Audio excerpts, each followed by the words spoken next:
The CEO of Harrison Construction Group was stunned when he discovered a construction worker who looked identical to his daughter, who had disappeared 20 years earlier. What happened next will leave you speechless. But before we continue, tell us which city you're watching from. It's important for us to know how far our stories reach. The construction site of a massive apartment complex on the outskirts of Dallas, Texas, was bustling with activity early in the morning. Tower cranes stretched across the sky and the noise of workers filled every corner. That day, the CEO of Harrison Construction Group, Mr. Richard Harrison, had decided to personally supervise the project.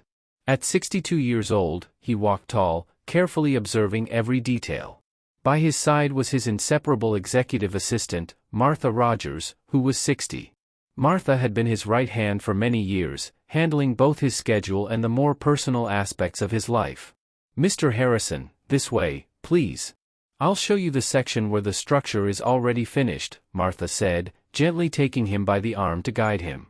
Richard nodded with focused eyes as he inspected each part of the site. His decades of experience in the industry were reflected in the way he observed. "How's the quality of the materials?" he asked Tom Bennett, the site foreman. "We only use the best, Mr. Harrison. Would you like to check it yourself?"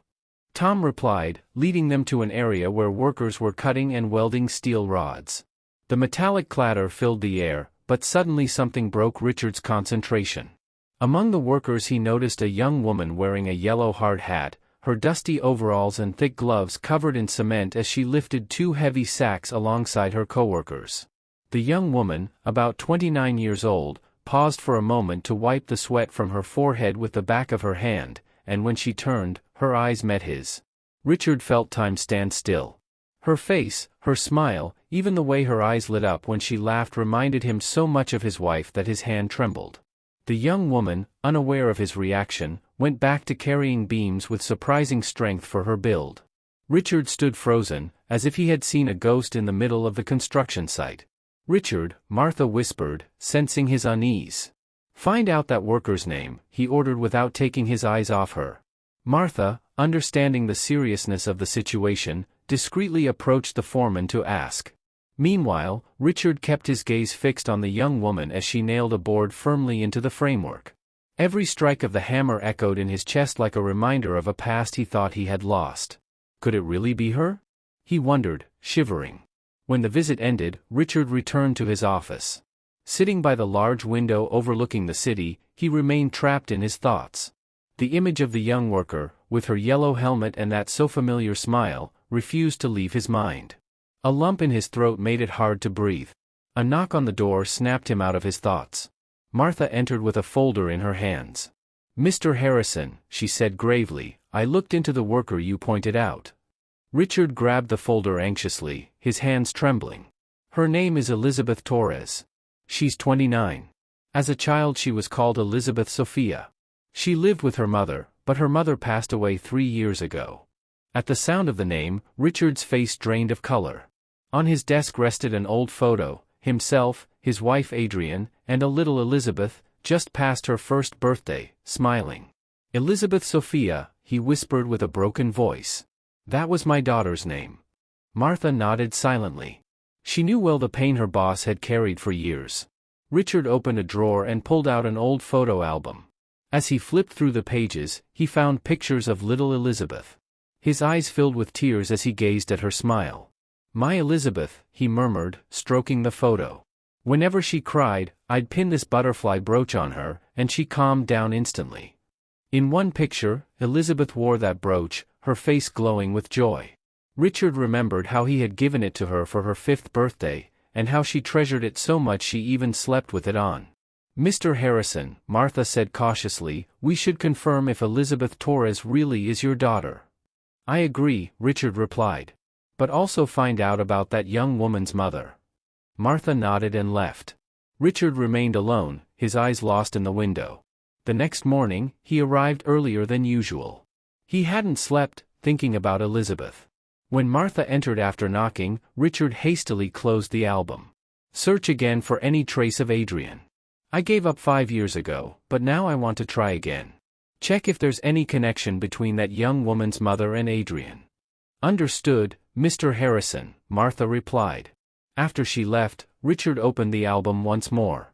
Memories surged back, the day he met Adrian, the joy of their wedding, the immense happiness when Elizabeth Sophia was born. Everything had seemed perfect, but little by little it had fallen apart. Richard focused on growing his company, neglecting his family. His own mother, Eleanor Harrison, had been harsh with Adrian, especially because she had given birth to a girl. And instead of defending her, he buried himself in work, thinking time would heal everything. One day, when he returned home, he found only emptiness. Adrian and little Elizabeth had disappeared, leaving behind only a brief note, "I can't take it anymore. Don't look for me or for Elizabeth Sophia." Richard searched all over the country but never found a trace of them. Later that afternoon, Martha returned with a grave expression. "Mr. Harrison, I investigated Adrian. She passed away 3 years ago from lung cancer. The mother of Elizabeth Torres was indeed Adrian." Richard's face fell apart. His whole world seemed to collapse. He had held on to hope of seeing her again, but that dream had vanished. He learned that Elizabeth had stayed with her mother until the very end. "It really seems she is your daughter, Elizabeth Sophia," Martha added. Overwhelmed, Richard collapsed onto his desk in tears. Thinking of the loneliness Adrian must have endured, of Elizabeth's difficult childhood, and of his own failure as a husband and father, crushed him. After a long while he lifted his head, his eyes red. "Martha, find out more. I want to know how Elizabeth remembers me, what Adrian told her about me. I need to know everything." "Yes, sir," Martha replied. Richard walked to the window, gazing up at the sky. Even though Adrian was gone, Elizabeth was still alive. He wanted to be the father he had never been, even if so many years had passed. With a trembling voice, he whispered, "I came too late, Adrian, but I found our daughter. I'll protect her and give her everything I couldn't give you. I promise." 2 days later, Richard returned to the construction site. Despite the storm of emotions inside him, he inspected the area with the same discipline as always. Yet his steps led him to the workers' dining hall. The atmosphere was quiet, with only a few men eating. Richard sat in a corner, discreetly observing. Then he saw her. Elizabeth was sitting at one of the tables. Her simple appearance and innocent air evoked the little girl he had lost. Suddenly, something caught his attention. An old, worn butterfly brooch adorned her hair. It was the same one he had given her for her 5th birthday. His heart pounded. "Elizabeth," he said softly. She looked at him in surprise. "Yes, Mr. Harrison, how can I help you?" Elizabeth asked respectfully. "Does that brooch have any special meaning?" he asked cautiously. Elizabeth touched it absent-mindedly and smiled faintly. "I've had it since I was a child. It's very special to me. I always keep it with me." Richard's eyes filled with tears as he held back his emotions. "It's a very beautiful brooch," he said. "My mother used to tell me that my father gave it to me, but he's no longer with us," Elizabeth replied tenderly. Richard's heart shattered into pieces. "I'm sorry, I didn't mean to bring back painful memories," Elizabeth apologized. Richard shook his head. "No, it's fine, but may I ask you," before he could finish, one of her coworkers called Elizabeth from the kitchen. She excused herself and went back to work. Martha approached Richard. "Mr. Harrison, is it her?" Richard sighed heavily. "There's no doubt. That brooch is the one I gave her when she was a little girl. It's unique, with a small butterfly-shaped gem." Martha asked carefully, "What will you do now?" Richard thought for a moment. "It's not the right time yet. If I show up saying I'm her father, she'll be confused. I need to know what Adrian told her about me." "Understood, Mr. Harrison," Martha replied. Before leaving the dining hall, Richard looked at Elizabeth one last time. She was chatting with her coworkers, smiling with radiant joy, identical to the smile he remembered from her childhood. His heart filled with warmth. Even though Adrian was gone, his greatest treasure remained alive and bright. He longed to finally be a father to her. "I bought that brooch for her," Richard whispered. Martha watched him sadly. In the car, Richard stared out the window, lost in memories, his daughter's first steps, her first birthday, the moment he gave her the brooch. It all felt so close. Martha broke the silence. "Mr. Harrison, you can't change the past, but you can change the future." Richard nodded, a spark of determination in his eyes.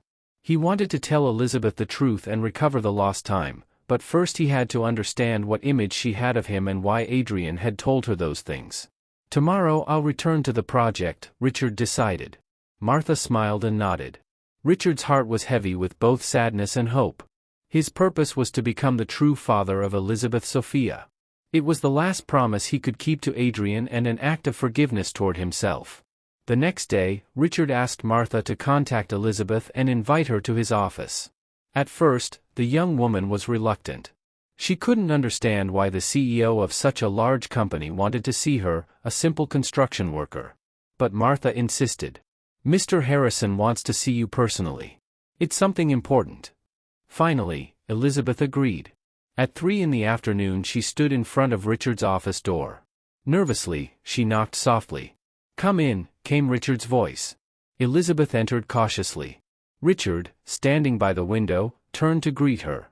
"Welcome, please have a seat," he said, pointing to a sofa. Elizabeth nodded and sat down. "They told me you wanted to see me, sir. Did I do something wrong?" she asked anxiously. Richard observed her in silence, with a mixture of nostalgia, sadness, and joy. "That brooch you wore yesterday in the dining hall is very special." "Yes, it's the most valuable thing I own," she replied.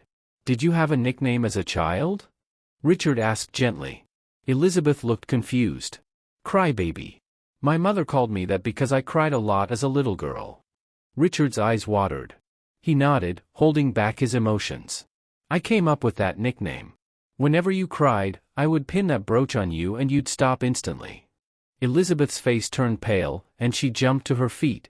"What are you talking about?" she exclaimed. "Listen to me," Richard pleaded. "Your mother, my mother said you abandoned us. That you never looked for us." Elizabeth interrupted, shouting. Shocked, Richard stood up. "What? I searched for you across the whole country for years, I hired private detectives." Tears clouded Elizabeth's eyes. "She always told me you abandoned us, that you didn't care, that you never came for us. She raised me alone, suffering, and now you show up claiming to be my father." Richard couldn't answer. He didn't understand why Adrian had told her daughter that, even though he had done everything possible to find them. "Elizabeth, please. My name is Elizabeth Torres," she replied firmly. "I don't want to hear any more." She rushed out of the office. Richard didn't stop her, he remained frozen, his face marked with defeat. Martha entered cautiously. "Mr. Harrison, why would Adrian say that? Why would she tell the young woman that you abandoned them?" Richard, his voice hollow, replied. "I don't know. I loved her so much." Martha stayed silent for a moment. Maybe it was a misunderstanding, or maybe Adrian tried to justify her decision. Richard turned back to the window, his shoulders heavy. "What should I do now? Elizabeth doesn't accept me. She believes I abandoned them." "Tell her the truth, sir," Martha said sincerely. "Show her how hard you fought to find them." Richard nodded. "But first I want to know how her life was, why Adrian said those things, who helped them." Meanwhile, Elizabeth walked through the streets, her mind in turmoil and her heart pounding. Richard's words echoed in her head, "I am your father." Her mother had always told her that he had abandoned them, that he didn't care, that he had never searched for them. And now this man claimed the opposite. Sitting on a bench, Elizabeth sighed deeply. She decided to visit her maternal grandmother, Grace Carter, the person her mother had trusted most. Grace had always been by her side in the hardest moments. After a long bus ride, Elizabeth arrived at her grandmother's small apartment. When she knocked on the door, she heard her warm voice. "Who is it?" "It's me, Grandma, Elizabeth." Grace opened the door in surprise. "Sweetheart, what are you doing here? Today isn't your day off." Elizabeth forced a smile and went inside. "Grandma, I need to know what happened between my mother and my father." Grace's face grew stern. She looked at Elizabeth in silence. "Why are you asking me that now?" "Today, the head of the company where I work claimed he's my father," Elizabeth replied with a trembling voice. The elderly woman's eyes widened in astonishment. She sighed and sat down on a wooden chair. "I knew this day would come." "Is it true, Grandma? Is he my father?" Elizabeth asked with tears in her eyes. Grace nodded. "Yes, Richard Harrison is your father." "Then why did my mother tell me he abandoned us?" "He insists he searched for us." The old woman began to reveal the truth. Your mother didn't want you to grow up in that family. Richard's mother was very harsh with her, especially after you were born. Your father was so absorbed in the business that he didn't notice your mother's suffering. She feared you would endure the same, so she decided to leave with you. But why did she say my father never looked for us? Elizabeth pressed. Because she knew Richard would try, and that's exactly why she hid, Grace explained. At first she ran away to protect you. Over time she knew he was still looking for you both, but by then she couldn't go back. Perhaps she feared your grandmother on your father's side more than she feared him. Elizabeth was in shock. Everything she had believed was a lie. If I had known, I wouldn't have hated him so much, she murmured. Grace took her hand tenderly. Your mother regretted it in the end too. She just never found the way to tell you. Tears streamed down Elizabeth's cheeks. She understood Adrienne's decision, but the years of hatred and misunderstanding still hurt. What should I do now, Grandma? She asked. Listen to your heart, child. Richard is still searching for you. Give him a chance, the old woman smiled. Elizabeth remained silent, reflecting on her words. 2 days later, Richard was still tormented by the encounter with his daughter. As he gazed at the city from his office, a knock on the door interrupted him. Come in, he said. Martha entered. Mr. Harrison, Elizabeth Torres is here. Richard's eyes lit up. Send her in. Elizabeth walked in cautiously, her expression softer though still tense. She sat on the sofa at Richard's gesture. I went to see my grandmother, Grace Carter, Elizabeth said emotionally. She told me everything. Richard stood, pulled an old folder from a drawer, and turned on his computer. These are the records from the last 20 years, everything I did to find you both. On the screen appeared contracts with private detectives, flyers, and missing persons reports. I never forgot you, Richard declared, his voice breaking. Elizabeth looked at the documents, moved by the proof of his effort. It was me who failed, Richard continued. I didn't see how much your mother was suffering. I allowed my own mother to treat her badly. I was obsessed with work. Elizabeth studied the documents through tears. The records showed that Richard had searched for them from the time she was 6 until quite recently. My mother, he went on, wanted to see you before she died and left a message of apology for you. Tears rolled down Elizabeth's cheeks. Why did she tell me those things? Richard sighed. Maybe she wanted to protect you, and I suppose she held a deep resentment toward me. Elizabeth nodded, recalling Grace's words. Then Richard pulled out a small box from the drawer. Here I keep some of your things, and your mother's. Inside were a doll, a sketchbook, and several photos. Elizabeth touched the objects carefully, feeling pieces of her childhood return to her memory. I'm still confused. My mother always said you abandoned us, but now. I know, Richard said sadly. I won't pressure you, but if you'll let me, I want to be by your side. Elizabeth thought for a moment. We can take it slowly. Richard, with tears in his eyes, answered. As much time as you need. The silence between them was no longer cold, but filled with timid hope. A week later, Elizabeth called Richard for the first time. She had spent long hours reflecting on her mother, her father, and her own feelings. At last, she decided to give him a chance. Hello, Elizabeth, how are you? Richard answered on the other end of the line. Can we meet? They arranged to meet at a restaurant. Richard was already waiting when Elizabeth arrived. He stood as soon as he saw her. Thank you for coming, he said sincerely. She greeted him shyly and sat down. After an awkward silence, Richard spoke. I brought an old album. I thought you might like to see it. He placed the family album on the table. Elizabeth opened it curiously. The first photograph showed a young Richard beside Adrienne on their wedding day, both smiling radiantly. Mom was so beautiful, Elizabeth said, her eyes filling with tears. She always was, especially when she smiled, Richard replied. Elizabeth kept turning the pages, pictures of her as a newborn and her early years. In one, she was crying at 5 years old. Richard pointed to the photo. That day I pinned the butterfly brooch on you for kindergarten. You promised me you wouldn't cry if you wore it. Elizabeth touched the brooch absent-mindedly. I think I vaguely remember it, she whispered through tears. They looked at each other with eyes full of emotion, pain, nostalgia, and hope. Mom was very sick at the end, but she always thought of me. Before she died, she told me not to hate my father so much. I didn't understand then, but now I do, Elizabeth confessed. Richard wept. You don't know how much I miss Adrian. They kept turning the pages of the album, sharing memories. He recounted moments with his little daughter, while she recalled times with her mother. As they left the restaurant, Elizabeth gathered her courage. Can I call you Dad from now on? Richard froze, his eyes filled with tears. Of course, he said, gently taking her hand. Elizabeth smiled through her tears. Though she still loved her mother deeply, now there was room in her heart for her father. Perhaps that was what Adrian had wanted. They walked together in the breeze. What do you think about visiting Adrienne's grave this weekend? I've never been, Richard suggested. Yes, Dad, she replied. The word Dad filled Richard's heart with warmth. He touched the butterfly brooch Elizabeth wore, the object that had brought them together. Perhaps it was a message of forgiveness and reconciliation sent by Adrian.